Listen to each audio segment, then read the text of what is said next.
En esta audiencia preliminar, el día de hoy, 12 de noviembre, se celebra el Día Mundial de la Neumonía. Y tenemos aquí al doctor David Mejía, que nos estará orientando sobre este tema. El doctor es neumólogo internista de trastornos respiratorios del sueño y rehabilitación pulmonar. Buenas tardes, doctor. ¿Cómo está? Muy bien, gracias. Encantado de poder compartir una vez con ustedes, Julio, Jenny y Dionisio.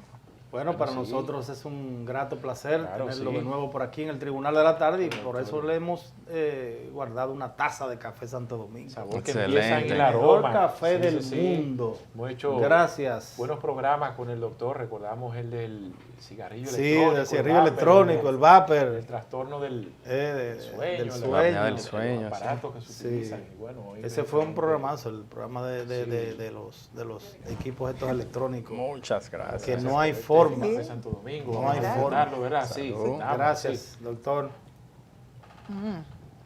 Me encanta. Doctor, queremos saber, hay mucha confusión sobre lo que es neumonía y bronconeumonía. Siempre tendemos a confundir estos dos términos. ¿Es lo mismo, es diferente? Si te dicen es neumonía o bronconeumonía, ¿cuál es más difícil de las dos? ¿Podría usted aclararnos esta duda que tenemos muchos de los que tenemos familiares que en algún momento se han estado afectados por una u otra de estas dos padecimientos? Sí, cómo no. Podemos decir que son harina del mismo costal. Tenemos que definir primero qué es la neumonía. La neumonía es la inflamación del pulmón. El pulmón es el órgano que está en nuestro pecho, que sirve para respirar. Es el que extrae el oxígeno del ambiente para llevarlo a las células a través de la sangre, que es el medio que la transporta. Entonces, si hay una bacteria o un virus, la neumonía en niños principalmente es producida por virus y luego puede haber una concomitante infección bacteriana, pero básicamente lo más frecuente es que sea una bacteria. El agente agresor penetra por las vías aéreas, principalmente en muy pocos casos o en los menores viene la bacteria de otro lugar, pero normalmente es la vía respiratoria, que es la infección directa al pulmón. Entonces empieza a cultivarse las defensas insuficientes en algún momento porque probablemente estamos agredidos todo el día. Sin embargo, nuestro sistema inmune es capaz de combatir esa infección y probablemente no pase de quizás un simple resfriado o alguna pequeña tosecita. Sin embargo, si logra vencer el sistema inmune, el agente infeccioso, pues se comienza a multiplicar y se convierte en una enfermedad que puede ser grave. Entonces, depende de la localización y del área que afecte, pues entonces hablamos de que es una neumonía, una bronconeumonía, o una neumonía lobar, una neumonía con consolidación o una neumonía necrotizante, ya cuando hay destrucción física de áreas particulares o un absceso pulmonar. O sea que en el lenguaje dominicano, cuando ya usted pasa de una neumonía a bronconeumonía, es porque ya usted está mucho más desarrollada la patología. Una neumonía o una bronconeumonía es ya más que una simple infección de vía respiratoria baja, como nosotros lo decimos. ¿Y cómo se expresan los síntomas de la neumonía? Bien, lo primero que puede aparecer es malestar general, fiebre, tos, que puede empezar sin expectoración, luego empieza la expectoración, que es la expulsión de catarro, dificultad respiratoria. Cuando hay una falta de aire que se puede convertir en una dificultad, que ya es un signo evidente, porque yo puedo sentir, te puedo referir, Claro. me falta el aire, Dionisio, pero no me veo enfermo o no luzco en malas condiciones. Pero cuando ya me ves respirando con trabajo, jadeante, entonces eso es un signo de gravedad. Eso es un signo de que ya hay broncoespasmo o hay un área pulmonar bastante amplia afectada. Y como le dije al principio, si el pulmón es el órgano que extrae el oxígeno y está afectada a una parte, X porcentaje, pues X porcentaje no va a estar funcionando bien. Normalmente en nuestros hogares, cuando tenemos en la casa, ya sea un mayor, adulto mayor, niño, adolescente, cualquiera de la familia que presente estos síntomas, normalmente lo tratamos con remedios caseros o con medicamentos que incluso nosotros, los mismos padres, pues lo automedicamos. ¿Es necesario acudir a un especialista cuando ya hay estos síntomas? Mira, si tú tienes ya más de 24 horas con fiebre y no, por ejemplo, se medica con lo normal, que es acetaminofén, que es lo más seguro, y los síntomas van empeorando, que pasan porque toda madre o todo el ciudadano común que en su vida diaria ve que tiene síntomas que son más importantes que un simple resfriado, es importante tratar de buscar ayuda médica para hacer un diagnóstico temprano y así evitamos complicaciones y consecuencias fatales, porque una neumonía puede ser fatal. Doctor, en el caso de un paciente mayor de 70 años, para poner un ejemplo, que ya haya presentado un cuadro de bronconeumonía, ¿es más fácil que caiga en una neumonía una vez que tenga una gripe común? ¿Es más fácil esto o no? Por la edad. ¿Tiene Sí. algún factor y como ya tuvo bronconeumonía, se le dio un tratamiento, Sí. es posible que esto... Fíjate, hay algunos pacientes que tienen condiciones predisponentes, por ejemplo, si fueron pacientes exfumadores o por una condición laboral de exposición de una agresión respiratoria, que tienen una predisposición mayor a poder infectarse o adquirir neumonía. Es importante el tema prevención.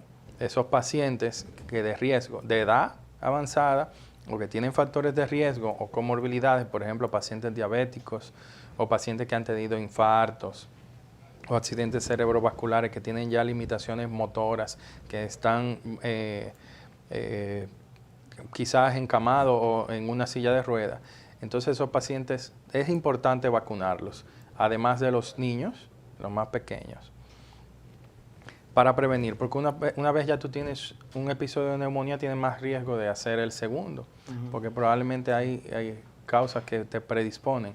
Como facultativo hay que tomarse el tiempo de evaluar el entorno para identificar causas que pudieran producir una recurrencia de la enfermedad. Y estos pacientes, sobre todo los niños que frecuentemente lo vemos con deficiencias respiratorias, ¿son más tendentes a caer en una patología de esta naturaleza, neumonía? Así es, niños que, por ejemplo, que tengan asma o que tengan enfermedades que pueden ser bastante frecuentes como falsemia, otras enfermedades que pueden ser crónicas como diabetes. Hay muy pocos niños que debutan con diabetes tipo 1, pero pueden aparecer o con alguna otra enfermedad crónica. Es importante mantenerlos vigilando que cualquier síntoma pueda ser atendido de manera pronta. Este tipo de condición suele combatirse, enfrentarse con remedios de la abuela, por ejemplo, miel de abeja con gomenol, que eso es un palo, Sí. sal. Hay un té que le O echan con limón. Cebolla, limón, estas Chinola. cosas, chinola, exactamente. Una Hay- cebolla partida, ¿verdad? En 4. Al lado de la Correcto, cama. Sí, Sí. ya no es tan famoso, pero había un té de moringa que era un palo, Sí. esas cosas. Sí, fíjate, todas esas prácticas que son tradicionales no dejan de hacer algún aporte, pero no son el tratamiento. Adecuado. Mundialmente se habla, y los números que dan las organizaciones mundiales dicen que 1/3 de los niños en los países en vía, o pobres o en vía de desarrollo, son los únicos que tienen acceso a tomar antibióticos en estos casos. Una enfermedad de este tipo puede tener una resolución espontánea. O sea, tú puedes tener una infección y por el ciclo natural bacteriano, la bacteria llegar a un ciclo, bueno, ya no me reproduzco más y puede remitir y lograr tu sistema inmune controlarlo. Pero eso es si tú tienes bastante suerte. Si la enfermedad progresa o es una bacteria que tiene un alto potencial patogénico, pues eso puede evolucionar sin el tratamiento adecuado a la muerte. Entonces, estamos hablando de que yo no le quito la importancia que tiene, que incluso en la parte sociocultural y emocional, porque si tú dejas de dar el remedio de la abuelita, Sí. salvo que sea algo dañino, Porque, por ejemplo, hay algunos té que pueden ser tóxicos, pero eso que tú acabas de mencionar es completamente inocuo, ¿no? Miel de abeja o aceites que tienen alto grado de contenido de vitaminas A, D, E, K, como el aceite de hígado de bacalao, sirve y sube un poquito la defensa y todo eso, pero en el contexto de una enfermedad aguda, el tratamiento base de la neumonía, en este caso, son los antibióticos, y los antibióticos enfocados primero en el cuadro clínico, en el entorno de donde venga la neumonía, porque tenemos que clasificarla, y se lo voy a decir en un minuto, y también de las pruebas que hagamos. La gravedad del caso, las pruebas que podemos hacer para identificar el patógeno y poder dar un tratamiento enfocado y preciso, y que entonces empiece a surtir efecto. De lo que te decía de la clasificación, hay una neumonía de la comunidad, que es la del paciente que viene de su casa, pero hay una neumonía asociada al sector salud, al que va al hospital, trabaja, va en el hospital, puede ser médico, enfermera, administrativo, el paciente que requiere un servicio continuo, el paciente que está en diálisis, por ejemplo, el paciente que va a recambio de sonda, el paciente que se está poniendo un medicamento, el paciente oncológico que se da una quimioterapia.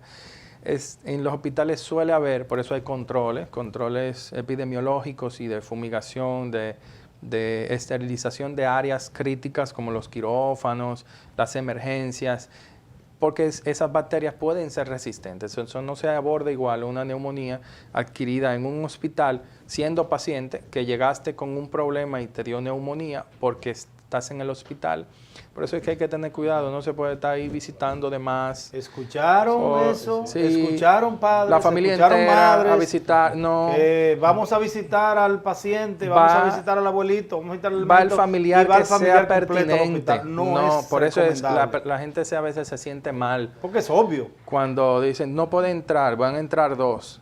Pero somos la familia. Sí, es una parte afectiva, pero no es adecuado que entren todos y principalmente niños o embarazadas a lugares donde hay, donde pueden adquirir algún bacteria. tipo de infección, y es bastante frecuente y es un problema, ¿entiendes? Entonces, esos son otra. Y quizá una de las más graves es la que adquiere el paciente cuando está bajo ventilación mecánica.